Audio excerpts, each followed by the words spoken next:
On my parents' private cruise, my 5-year-old son and I were shoved from behind. I spun around and my mother whispered coldly, "You'll be erased like you never existed." My wife smirked and added, "Goodbye, useless ones." Clutching my son, we plunged into the sea. Hours later, when they came back home, the entire house shook with their screams. Imagine living what you thought was the perfect life. A beautiful wife, a brilliant son, a fortune beyond your wildest dreams. Then imagine waking up one day to discover that the woman you loved, the mother of your child, was meticulously planning your murder, and your sons to steal every single penny. This isn't a hypothetical. This is my story. My name is Max Riker. For 15 years, naval intelligence had been my life, hardening me, teaching me to see every angle, anticipate every betrayal. Trust was a luxury I rarely afforded myself. But 4 years ago, at a charity gala in Boston, Audrey Prescott walked into my life. Her hazel eyes held a warmth that, I swear, melted the ice around my very soul. For the first time, I let my guard down. Our courtship was a whirlwind. 6 months later, we were married on the New England coast. A year after that, our son Lucas was born. "He has your eyes," Audrey whispered in the hospital room, calculating even as a newborn. I laughed it off then. I really shouldn't have. When I decided to leave intelligence and launch Sentinel Security Solutions, Audrey was my biggest cheerleader. The company exploded: high-profile clients, government contracts, a reputation for discretion. By Lucas's 4th birthday, I was worth over $30 million.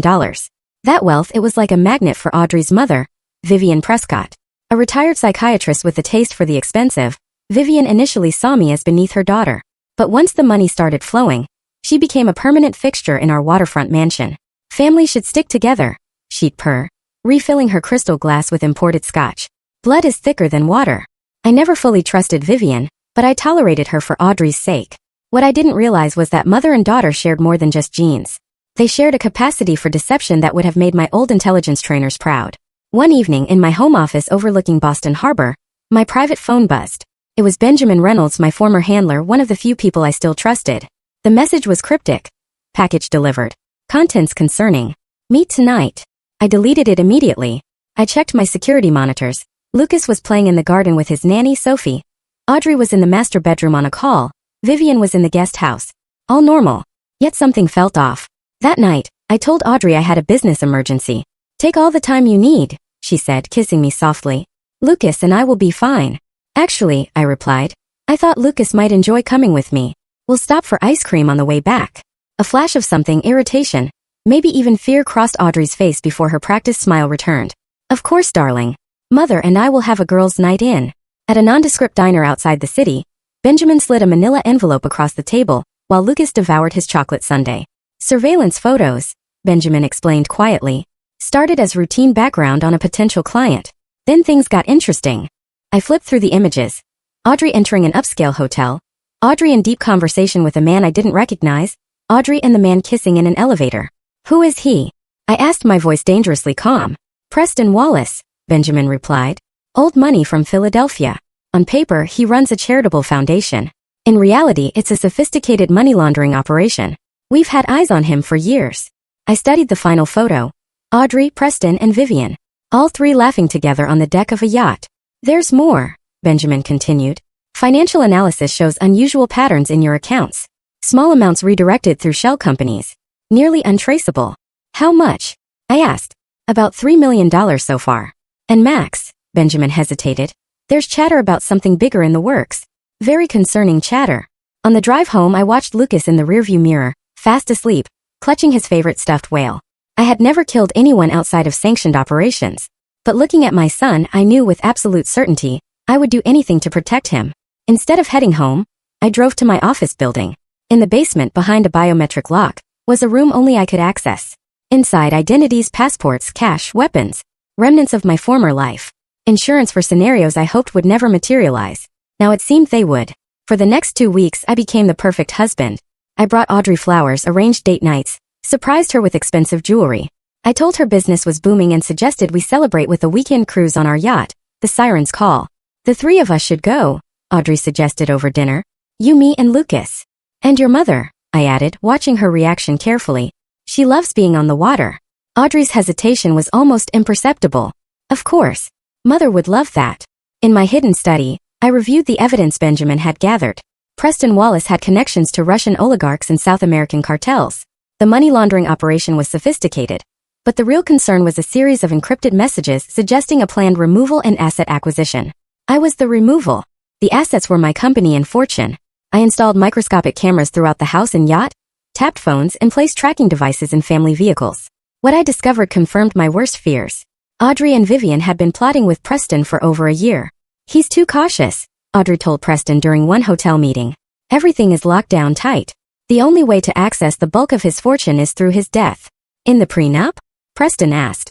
Ironclad, Vivian interjected. But with him gone and Audrey as Lucas's guardian, she controls everything until the boy turns 25. More than enough time.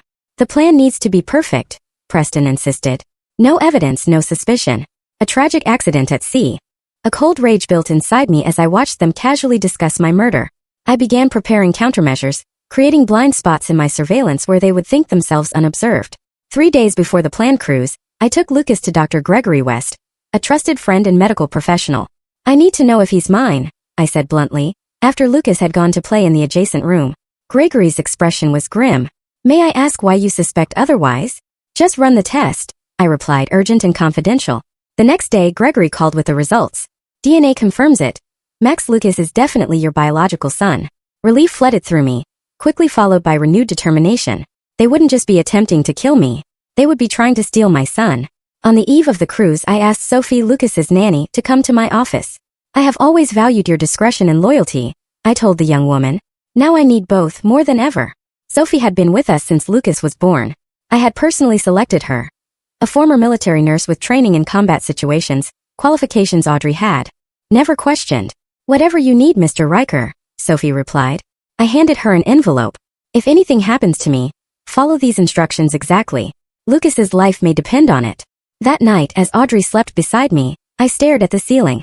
The woman I had loved or thought I had loved was planning my murder.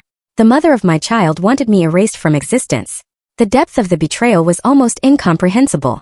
But I had survived in a world where trust was a liability. I hadn't just been trained to detect betrayal. I'd been trained to turn it against my enemies. They thought I was the prey. They were wrong. The morning of the cruise dawned bright and clear. Perfect weather for sailing. Or for murder. I loaded the final supplies onto the siren's call, while Audrey supervised Lucas's packing. Vivian arrived with enough luggage for a month-long voyage, though we were only planned to be out for the weekend. I like to be prepared, she explained with a tight smile. As we pulled away from the marina, I noticed a sleek black sedan in the parking lot. Preston Wallace watching from a distance. I pretended not to see, acting the part of the oblivious husband. Out on the open water, I played the role perfectly. Attentive father, loving husband, tolerant son-in-law. I mixed drinks, prepared lunch, and took Lucas to the bow to watch for dolphins. They're magical creatures, I told my son. They know things about the sea that humans can never understand. Like what, Daddy? Lucas asked, eyes wide with wonder. Like how to survive when everything seems hopeless. By late afternoon, we were 20 miles offshore. I had deliberately disabled the boat's tracking systems and emergency beacon. A fact I knew Audrey had noted with satisfaction. Let's have champagne, Audrey suggested as the sun began to set. To celebrate our beautiful family. I poured drinks for the adults and juice for Lucas. I pretended to sip my champagne, watching Audrey and Vivian exchange glances. Why don't you show Lucas that trick with the dolphins? Audrey suggested. The one where you splash the water to call them. I nodded, taking Lucas's hand. Let's go to the rear deck. Better visibility there. As we stood at the stern, splashing water and laughing, I felt rather than saw Audrey and Vivian approaching from behind. I continued playing with Lucas, seemingly oblivious to the danger. The push. When it came, it was forceful, meant to send both me and Lucas over the railing into the churning wake of the yacht. But I was ready. As I fell, hands on my back, I twisted, pulling Lucas close to my chest and grabbing the railing with my free hand. The momentum carried us over, but instead of plunging helplessly into the sea, I controlled our fall, using my body to shield Lucas from impact. Just before we hit the water, I heard Vivian's cold voice. You'll be erased like you never existed, and Audrey's chilling whisper. Goodbye, useless ones. The Atlantic in September was cold enough to kill within hours. I had prepared for this, wearing a thin wetsuit under my clothes and securing a waterproof pouch to my ankle. As we surfaced, I quickly deployed a compact inflatable float collar around Lucas's neck. Hold tight, buddy, I whispered to my terrified son. Daddy's got you. Remember our secret game? The one where we pretend to be invisible? We're going to play that now. From above, Audrey and Vivian would see only empty water. The yacht continued forward, gradually shrinking into the distance. Aren't they coming back? Lucas asked, shivering despite the float keeping him above water. No, buddy, I said. But we don't need them to. I removed the waterproof pouch, extracting a compact GPS transmitter. I activated it with a 3-digit code. Help is already on the way. 40 minutes later, as hypothermia began to threaten, a sleek speedboat approached. Benjamin Reynolds cut the engine, helping Max and Lucas aboard. Right on schedule, Benjamin noted grimly. They didn't even circle back to check. They thought they didn't need to, I replied, wrapping Lucas in thermal blankets. The yacht will dock at the marina around 10 p.m., Benjamin said. From there, they'll report you missing tomorrow morning. Enough time lag to ensure no real search could find you alive. I nodded, hugging my confused son close. Lucas, this is my good friend Ben. We need to stay with him for a while, okay? It's part of our invisible game. As the speedboat headed not toward Boston but to a private dock in a secluded cove, I looked out at the darkening horizon. The game had only just begun.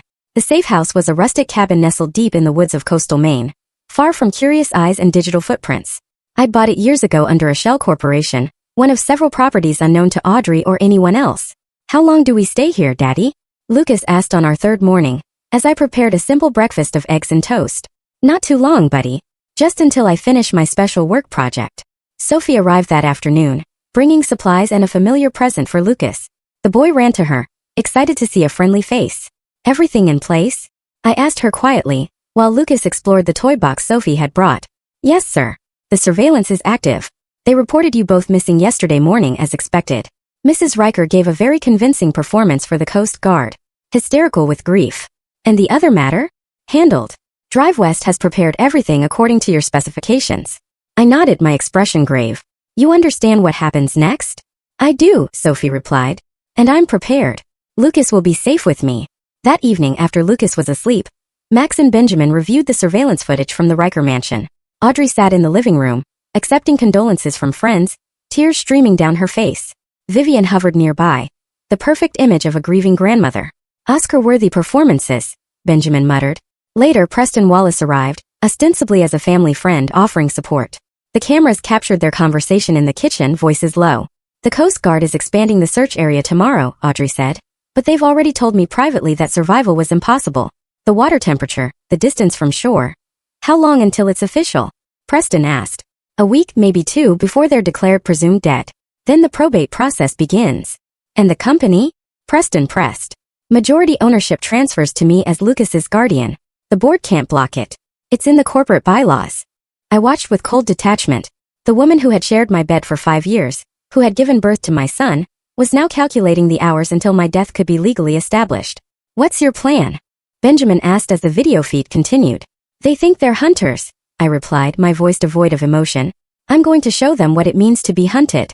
Over the next week, I methodically prepared my counterattack. Using Benjamin's connections and my own considerable resources, I built a comprehensive profile of Preston Wallace's criminal enterprise. Shell companies, money laundering routes, corrupt officials, all meticulously documented. This is enough to put him away for decades, Benjamin observed, reviewing the evidence. Prison is too good for him, I replied. I want him destroyed, not just incarcerated. I turned my attention to Audrey's past, uncovering secrets she had carefully concealed. Before meeting me, she had been involved in a series of calculated relationships with wealthy men, each ending when their usefulness expired.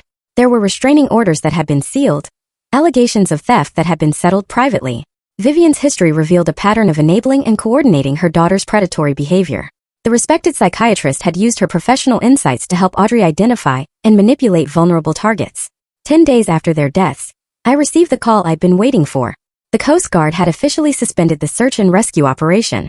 The news channels reported the tragic story. Successful businessman and his young son presumed dead in a boating accident.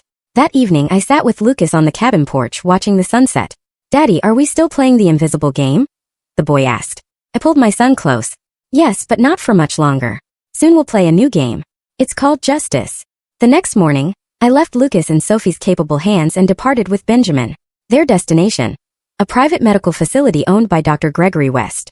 Everything is prepared, Drive West assured us. But I must ask again, are you certain about this? The psychological impact alone? I'm certain, I interrupted. They've already killed me in the eyes of the world. Now I'll use that death to bring them down. The procedure took 6 hours. When it was complete, Max Riker no longer existed. In his place was Robert Caldwell, a man with different facial features, different fingerprints, and a completely legitimate identity. The changes are subtle enough to pass casual inspection, Drive West explained. but significant enough to defeat facial recognition and fool those who knew you. Especially since no one is looking for you alive. How long until I'm fully healed? Max now, Robert asked. 2 weeks before the swelling completely subsides. A month before you should risk close contact with anyone who knew you before. I nodded.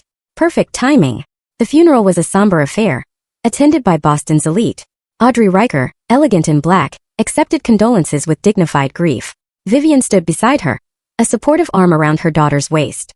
In the front row, Preston Wallace sat as a close family friend. Among the mourners, a nondescript man in sunglasses observed from a distance. Robert Caldwell, formerly Max Riker, watched his own funeral with detached fascination.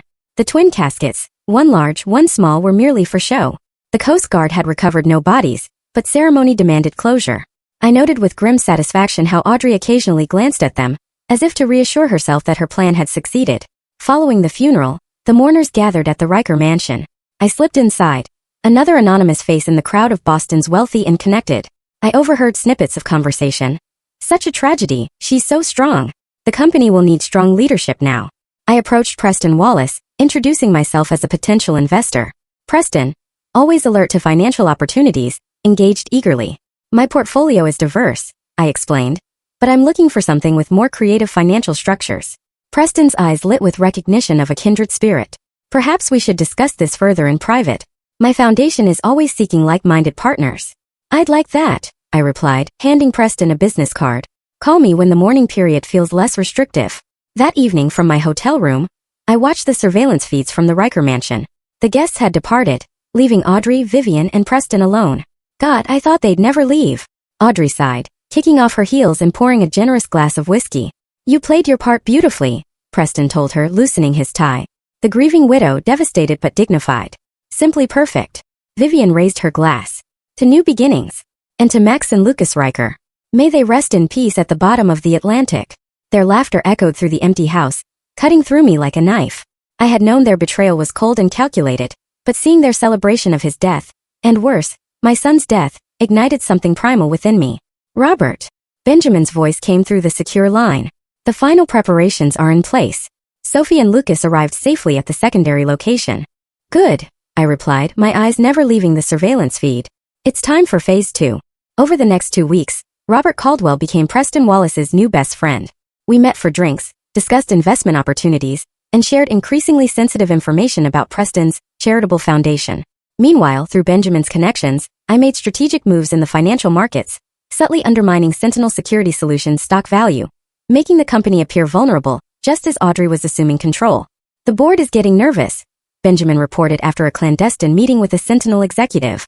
Your death created instability, and now these market fluctuations. They're pushing for a quick sale to stabilize the situation. And let me guess, I said. Preston has positioned himself as the ideal buyer through a consortium of investors? Yes, Benjamin confirmed. The offer comes tomorrow. I smiled coldly. Right on schedule. 2 days later, I met Preston at an exclusive club in downtown Boston. Preston was practically glowing with triumph. The deal is all but done, he boasted over aged scotch. Sentinel will be mine by the end of the month. Audrey played her part perfectly. Just enough resistance to appear proper, but ultimately persuaded that selling is the best option. Quite the team you two make, I observed. Known each other long? We have history, Preston replied with a smirk. Let's just say Audrey has always had excellent taste in men. And in opportunities. And her mother? How does she fit in? Vivian? The mastermind in many ways. She sees the angles, identifies the targets. A brilliant woman if somewhat terrifying. Preston laughed. Almost feel sorry for Max Riker. The poor bastard never stood a chance. I raised my glass in a toast. To those who never see the knife coming. That night, I initiated the next phase of my plan. Using access codes provided by Benjamin, I transferred incriminating financial records from Preston's foundation to a secure server. These records detailed money laundering operations, connections to organized crime, and most damning, the conspiracy to murder Max and Lucas Riker. The evidence is comprehensive, Benjamin confirmed after reviewing the files. But will it be enough? People like Preston have escaped justice before. This isn't about justice, I replied. It's about vengeance. The following day, I arranged a private dinner with Preston at an upscale restaurant.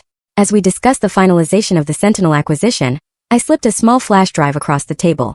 What's this? Preston asked, picking it up. Insurance, I replied. I've been doing some research on your foundation. Fascinating financial architecture. Preston's expression hardened. I'm not sure I understand. Let me be clear then. I know everything. The money laundering, the criminal connections. And most interestingly, your involvement in the deaths of Max and Lucas Riker. Preston's hand moved toward his jacket. But I shook my head slightly. Don't. My associate at the bar has been recording our conversation. Any aggressive move would be inadvisable. What do you want? Preston asked, his voice barely controlled. Initially $100 million. Consider it an entry fee for my silence. That's absurd. I don't have that kind of liquid capital. I smiled coldly. You will. Once the Sentinel acquisition is complete. You have 24 hours to decide. As I left the restaurant, I could feel Preston's eyes boring into my back. The trap was set. The bait taken. Now the real game could begin. Preston Wallace was not a man accustomed to being threatened. By midnight, he had assembled his inner circle. Audrey, Vivian, and 2 trusted associates with connections to less legitimate enterprises. Who the hell is Robert Caldwell? Preston demanded, pacing Audrey's living room. I've had my people digging all night. His background checks out, but it's too perfect. Something's not right. Maybe he's law enforcement. Audrey suggested, her composure cracking for the first time since the accident. No. Cops don't ask for payoffs. This is something else. From his hotel room, I watched their panic through the hidden cameras. The sight of Audrey's fear gave me a satisfaction I hadn't anticipated. The next morning I received a text from Preston. Deal accepted. Meet tonight to discuss terms. The meeting location was an abandoned warehouse on the outskirts of Boston. Preston's choice. Predictably cliché. I arrived early, carefully examining the building's layout. As expected, Preston had men positioned throughout. 2 at the main entrance, 1 on the catwalk above, another near a side exit. I entered at precisely the appointed time, walking confidently into what Preston clearly intended as an ambush. Mr. Caldwell. Preston called from the center of the warehouse floor. I'm glad you could make it. Did you bring the initial payment? About that, I replied, approaching steadily. I've decided to propose an alternative arrangement. On cue, Preston's men emerged from their positions, weapons drawn. I stopped, appearing surprised but not frightened. Is this really necessary? I asked calmly. I think it is, Preston replied. You see, I don't respond well to blackmail. It tends to encourage more of the same. A pity. I thought we could resolve this like businessmen. Preston laughed harshly. Oh, this is business, Mr. Caldwell. My business. And the first rule is, eliminate threats permanently. Interesting philosophy, I commented.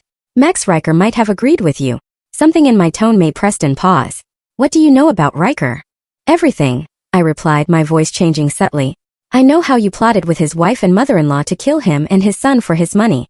I know you celebrated their deaths. And I know something you don't. And what's that? Preston asked, a flicker of unease crossing his face. I smiled, and for the first time, Preston saw something familiar in my eyes. They didn't die. Before Preston could process this, the warehouse plunged into darkness. The sounds that followed were precise and methodical. Grunts of pain, bodies falling, and finally silence. When emergency lights flickered on, Preston found himself alone with me, his men unconscious or restrained on the floor. Who are you? Preston whispered, genuine fear in his voice. I stepped closer, allowing Preston to really see my face. Despite the surgical alterations, something in the eyes, the cold, calculated rage triggered recognition. No, Preston breathed. It's not possible. Disappointingly predictable, I said softly. The abandoned warehouse, the armed thugs. Did you really think I wouldn't anticipate every move you'd make? If you're going to kill me, just do it. Preston said, attempting bravado. Kill you? No, death is too quick, too merciful. I circled Preston slowly. I'm going to destroy you piece by piece. Everything you value, your reputation, your freedom, your foundation, your relationship with Audrey. All of it will be systematically dismantled. You can't prove anything. I already have. Your foundation's records have been delivered to select law enforcement agencies and media outlets. By morning, your entire operation will be exposed. Preston lunged suddenly, a hidden knife flashing in his hand. I sidestepped effortlessly, using Preston's momentum to slam him into a concrete pillar. 15 years of naval intelligence work, I explained conversationally, as Preston struggled to breathe. Did Audrey ever mention that? Or was she too busy planning my murder to discuss my resume? She never loved you, Preston gasped, blood trickling from his mouth. She was always mine. Then you deserve each other, I replied. The question is, will her love survive when everything else is gone? I zip-tied Preston's hands and left him slumped against the pillar. On my way out, I placed a phone call to Benjamin. It's done. Proceed with Phase 3. At the Riker mansion, Audrey paced nervously, waiting for word from Preston. The grandfather clock in the hall struck midnight, then 1, then 2. At precisely 3:07 a.m., every light in the house suddenly blazed on. Every television, every computer screen, even the digital picture frames. All activated simultaneously, displaying the same image. Security footage of Audrey and Vivian pushing Max and Lucas over the railing of the yacht. Audrey screamed, backing away from the nearest screen. Vivian emerged from her room, equally horrified. "What's happening?" she demanded. Before Audrey could respond, their phones chimed with simultaneous text messages. "Did you really think I wouldn't have cameras on my own boat? The game has changed. Check the news in the morning." As promised, the morning brought chaos. Preston Wallace's arrest made national headlines. Money laundering, tax evasion, conspiracy to commit murder. His foundation was exposed as a criminal enterprise, his political aspirations destroyed in an instant.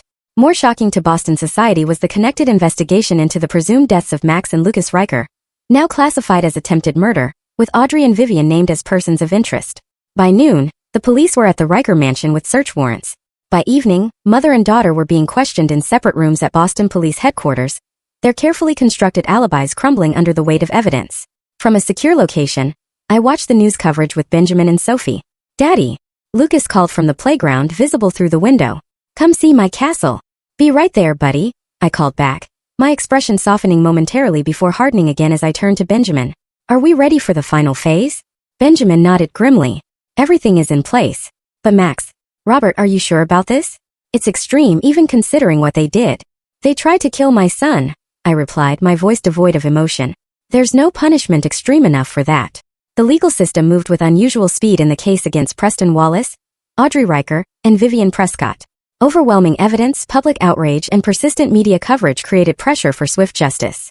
Preston, hoping to mitigate his sentence, turned on Audrey and Vivian, providing detailed testimony about their conspiracy. His cooperation earned him little mercy, 25 years without possibility of parole. For Audrey and Vivian, the situation was even more dire. Their trial, scheduled to begin in 3 weeks, carried potential life sentences. Released on exorbitant bail while awaiting trial, they found themselves pariahs in the society that had once embraced them. Meanwhile, a legal conundrum captivated legal experts nationwide. If Max and Lucas Riker were alive, where were they? Without their testimony or bodies, the case against Audrey and Vivian rested on circumstantial evidence and Preston's self-serving testimony. I, still known to the world as Robert Caldwell, monitored these developments from my new headquarters, a penthouse apartment overlooking Central Park. Lucas, adapting with the resilience of childhood, had embraced our new life, though he often asked when we could stop pretending and go home. "Soon, buddy," I promised, though home would never again be the mansion in Boston. 3 days before the trial was set to begin, I implemented the next phase of my plan. A package was delivered to Teresa Blackwood, the lead prosecutor on the case, containing irrefutable evidence of Max and Lucas's survival, their current identities, and a sworn affidavit detailing the attempted murder. Simultaneously, similar packages arrived at the offices of major news networks. The revelation exploded across headlines nationwide. Riker resurrection. Presumed dead businessman and son alive, living under new identities. At the prosecutor's office, Teresa Blackwood studied the evidence with mounting excitement. This was the smoking gun that would ensure convictions. She immediately filed motions to compel testimony from Max/Robert. In my penthouse, I fielded calls from Benjamin, who monitored the legal proceedings. "They're demanding you testify," Benjamin reported. "Blackwood is pushing hard." "As expected," I replied. "Set up the meeting, but under my conditions." 2 days later, I sat across from Teresa Blackwood in a secure room at the Federal Building. My appearance had been further altered, different hair, glasses, subtle makeup to change my facial structure, just enough to maintain my Robert Caldwell identity, while allowing hints of Max Riker to show through. "Mr. Riker, or do you prefer Caldwell now?" Blackwood began. "Caldwell, please. Max Riker is legally dead, and I prefer to keep it that way. That complicates matters." "This case will proceed without my physical testimony," I interrupted firmly. "I provided sworn statements, evidence, everything you need for convictions. My son and I will not appear in court." "May I ask why?" "Your testimony would be compelling. My son has been traumatized enough. I won't subject him to a trial where he'd have to face the woman who tried to kill him. As for me, I have my reasons." Blackwood studied me carefully. "You're planning something, aren't you? Something beyond the legal system." My expression remained neutral. "Justice takes many forms, Miss Blackwood. I'm sure you understand that. Whatever you're planning will occur after your case is concluded, one way or another. I've given you everything you need for justice within the system. What happens beyond that is not your concern." As I left the meeting, my phone buzzed with a text from an anonymous number. "Please don't do this. We need to talk." I smiled coldly. Audrey was getting desperate. That evening, against Benjamin's advice, I agreed to meet Audrey at a public park. I arrived early, securing vantage points and escape routes, habits from my former life that now served my new purpose. Audrey appeared at precisely the appointed time, looking haggard and afraid, a shadow of the confident woman who had planned his murder. "I almost didn't recognize you," she said as she sat beside me on the bench. "The changes are significant." "That was the point. How did you survive?" "The water was freezing. You're miles offshore." "I was always better prepared than you gave me credit for," I replied. "Always more capable." Audrey's eyes filled with tears. "Max, Robert, whatever you're calling yourself now, I know what I did was unforgivable. But please, if any part of you ever loved me, don't pretend this is about emotion." I cut her off, my voice deadly quiet. "You need something from me, so get to it." The prosecutor offered a deal. 15 years if I testify against my mother. She claims the plan was all Vivian's idea, that I was coerced. And was it? Audrey looked away. "Does it matter? No one forced me to push you and Lucas over that railing. I did that. But max 15 years.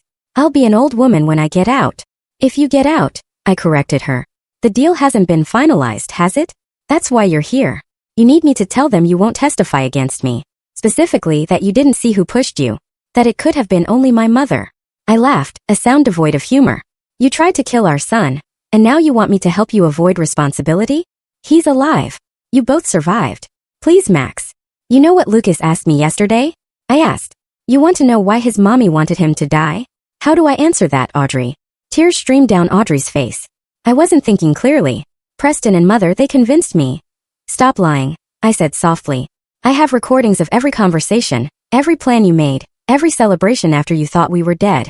I know exactly who you are. Then why meet me at all? Why not just let the trial proceed?" I stood, looking down at her with cold detachment. "Because I wanted you to know that what happens next isn't just the justice system at work. It's me, Audrey. Everything that's coming, the complete destruction of your life, your future, your very identity. It's all by my design." "What are you going to do?" she whispered. "Watch the news tomorrow. Then the next day. Then the next. You spent a year planning my death. I've spent months planning something far worse for you. Your living death." As I walked away, Audrey called after me, her voice breaking. "You can't do this. Whatever you're planning, it won't bring you peace." I paused, turning slightly. Peace was never the objective. Justice was. And justice, Audrey, is ruthless. The morning of the trial, Boston woke to shocking news. Detailed financial records showing Audrey had been siphoning money from children's charities connected to Sentinel Security for years, even before meeting Preston. The evidence suggested a pattern of behavior predating her marriage to Max. By midday, additional revelations emerged about Vivian's psychiatric practice. Allegations from former patients claiming she had manipulated vulnerable individuals for financial gain, sometimes in collaboration with her daughter. Inside the courtroom, Audrey and Vivian watched their carefully constructed lives disintegrate. Their attorneys scrambled to address the new allegations, only to be blindsided by more damning evidence. With each passing hour from his secure location, I orchestrated the systematic destruction of their reputations. Benjamin had assembled a team of investigators who had spent months uncovering every secret, every misdeed, every skeleton in their closets. "The prosecution is incorporating the new evidence," Benjamin reported. "Blackwood is going for maximum sentences for both of them." "Good," I replied, watching Lucas build a Lego structure on the living room floor. "What about the offshore accounts?" "Frozen as of an hour ago. The seizure orders went through without a hitch." The trial proceeded with unprecedented speed and media attention. Preston Wallace's testimony, combined with the yacht, surveillance footage and the mountain of newly discovered evidence, left little room for doubt. On the third day, Audrey's attorney approached the prosecution with the desperate plea deal offer. Blackwood, following my guidance delivered through carefully placed intermediaries, rejected it outright. "No deals," she told the defense attorney. "Your client tried to murder a child. She'll serve every day of whatever sentence the judge imposes." By the trial's end, both Audrey and Vivian had been convicted on all counts. The judge, noting the unconscionable betrayal and cold-blooded calculation involved, sentenced Audrey to 30 years and Vivian to 25. As they were led from the courtroom, Audrey caught sight of a man observing from the back row, Robert Caldwell, watching her passively as she was taken away in handcuffs. That evening, I received a visit from Teresa Blackwood at my penthouse. "Justice was served today," she noted, accepting the offered glass of wine. "Though I suspect your version of justice is just beginning." "The legal system did its part," I acknowledged. "But some crimes deserve more comprehensive consequences." "I'm not sure I want to know what you mean by that." "Plausible deniability is a valuable commodity in your position, Miss Blackwood." She studied me carefully. "The financial revelations, the patient testimonies against Vivian. That was all you're doing, wasn't it? You've been systematically dismantling their lives beyond what the law could accomplish."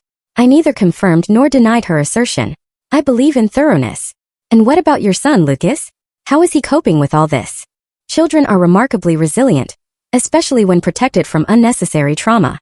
He knows his mother did something terrible and won't be part of our lives anymore. The details can wait until he's older. And you? Will Max Riker ever return from the dead? I shook my head. Max Riker served his purpose. Robert Caldwell has a promising future ahead, one without the complications of a resurrection. After Blackwood departed, I reviewed the latest reports from my investigators. Audrey and Vivian had been transferred to separate federal facilities. Preston Wallace was already serving his sentence at a maximum security prison in Colorado. The financial transfers are complete, Benjamin confirmed over our secure line. Everything has been redirected according to your instructions. And the other matter? In progress. The first disclosure happens tomorrow. I nodded, a grim satisfaction settling over me. Perfect. The next morning, inmates at the federal correctional facility where Audrey was being held received an unusual notification. Substantial deposits have been made to the commissary accounts of every prisoner, except Audrey Riker. A note accompanied the facility-wide announcement, courtesy of Audrey Riker's victims. She believes herself better than you. Show her she's wrong. Similar arrangements had been made at Vivian's facility. Within hours, mother and daughter, separated by hundreds of miles, found themselves targets of coordinated hostility from their fellow inmates. Meanwhile, a series of anonymous donations appeared in Lucas's name to children's organizations nationwide, millions of dollars dedicated to protecting vulnerable youth, particularly those affected by parental betrayal. Is this part of the plan? Benjamin asked when I showed him the donation confirmations. Something constructive should come from this tragedy, I replied. Lucas will never know the complete truth about his mother, but someday he'll understand that his survival helped others. That night, as Lucas slept peacefully in his new bedroom, I stood by the penthouse window overlooking the city lights. The vengeance I had orchestrated was comprehensive, meticulous, and utterly without mercy, just like the betrayal that had precipitated it. My phone buzzed with a text from an unknown number. You've won. They're destroyed. When does it end? I deleted the message without responding. For Audrey, Vivian, and Preston, there would be no end to the consequences. Only a lifetime of suffering proportionate to what they had planned for him and his son. Justice in Max Riker's world was indeed ruthless. 1 year later, Robert Caldwell had become a respected figure in financial circles, known for his shrewd investments and generous philanthropic activities. His security consulting firm, Phoenix Protection, specialized in helping high-net-worth individuals safeguard themselves against elaborate threats, particularly those from trusted insiders. Lucas, now 6, had adapted fully to our new life. He attended an exclusive private school under the name Lucas Caldwell, where he was known as a bright, somewhat reserved boy with a particular talent for swimming. He's thriving, Sophie reported during her monthly assessment. She had transitioned from nanny to household manager, overseeing Lucas's education and well-being while I built our new life. The nightmares have stopped completely. He hasn't mentioned his mother in over 2 months. In the therapist's evaluation, Dr. Winters believed he was processing the trauma appropriately. She recommended continuing the current approach, honest answers to his questions without volunteering disturbing details. I nodded, satisfied. And the security protocols? Maintained rigorously.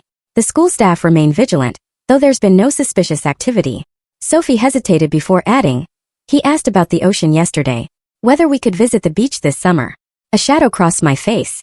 The ocean held complicated associations now, but I wouldn't allow my son's life to be limited by fear. Make the arrangements, I decided. Somewhere private. Martha's Vineyard, perhaps.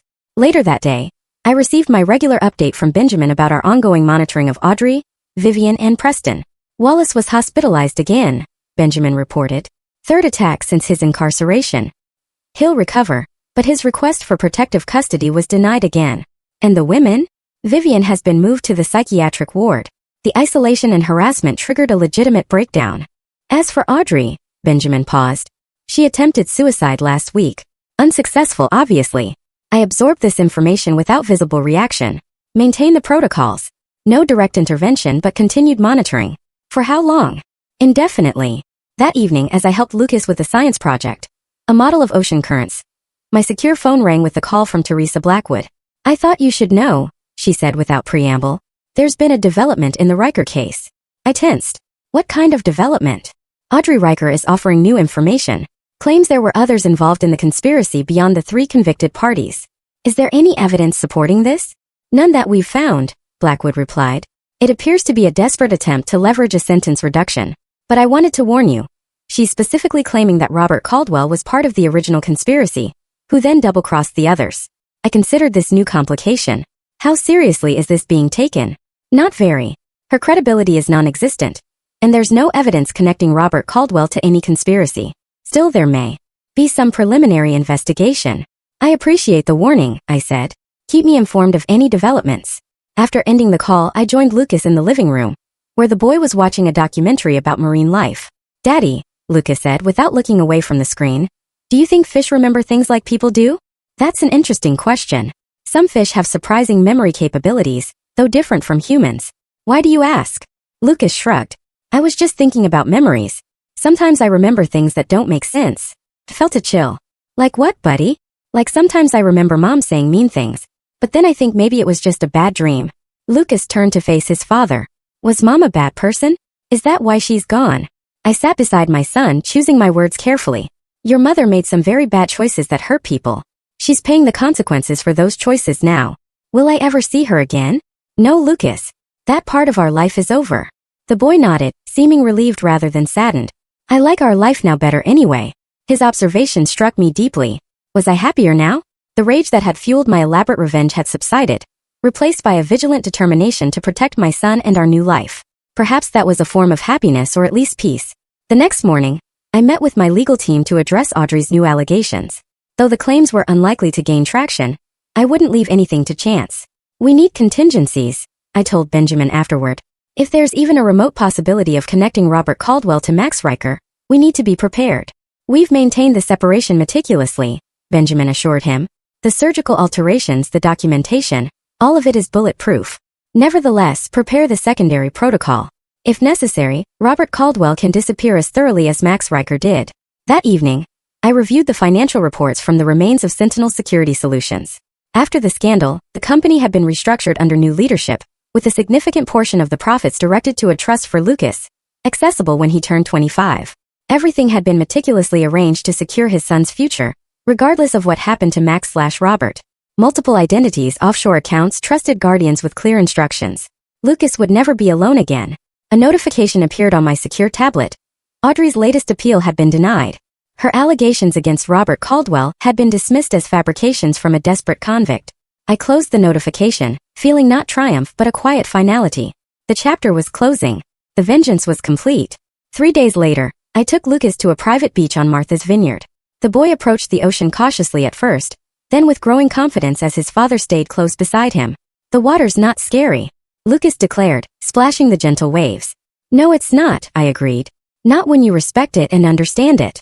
As we built an elaborate sand fortress at the water's edge, I reflected on the journey that had brought us here.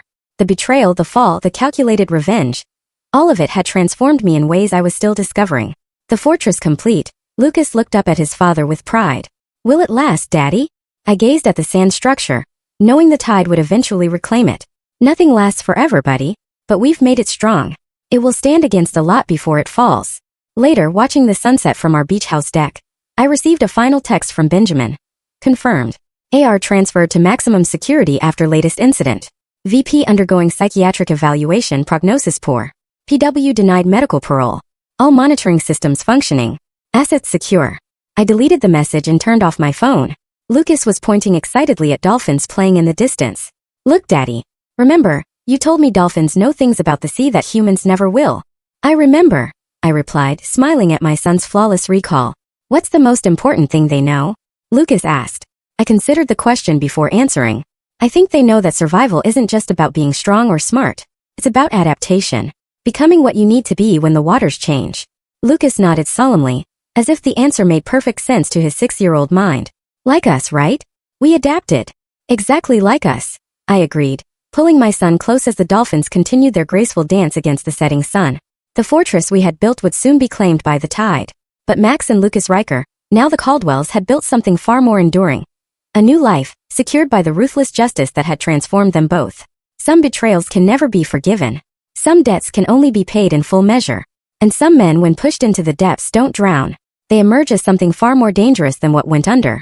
The ocean knows this truth. So do those who survive its cold embrace.